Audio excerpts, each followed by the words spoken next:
Assalamualaikum warahmatullahi wabarakatuh. Nah, kami sawelasna muji syukur ka anu nyiptakeun, hatur nuhun kana kasempatan anu dipasikeun ka kuring. Dina kasempatan ieu kuring hayang ngasongkeun sababaraha kecap ngeunaan bararea nalika pandemi. Sakumaha urang terang COVID-19 masih ngainfeksi dunya, angka kematian angka maut nage terus tumu. Kuring moal bosen ngundang anjeun sadayana pikeun waspada sareng sesuai protokol kesehatan.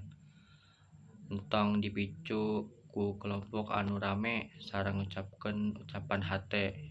Hayu saranjeunna kuring keinginkeun pahala. Balesanna tiasa sumping nalika masih di dunya atanapi di akhirat. Salaku hamba anu taat, hayu urang ngahargaan kerja keras tenaga medis, pasukan tugas, sareng jalma nu merjuangkeun COVID-19. Hayu urang doakeun aranjeunna agar salawasna dipasihkeun kasehatan sareng kakuatan ku Allah Subhanahu wa taala. Urang salaku warga negara, upami urang masih tiasa cicing di bumi, urang kedah cicing di bumi, grup anu ngalanggar atau ngantepkeun cina dilepaskeun. Entong ngantep urang dipicu malahan nimbulkeun gesekan antar warga. Hayu urang silih jaga dina harmoni. Entong ditetepkeun hatena ka kami. Hayu urang janten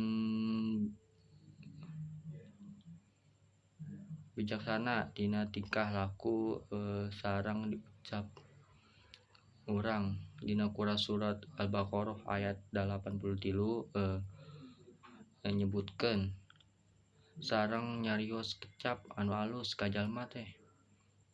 Eta sadayana anu kuring bade nyarios. Hayu ieu janten muperhatian anjeun tetep sehat sareng tong hilap nganggo topeng. Wassalamualaikum warahmatullahi wabarakatuh.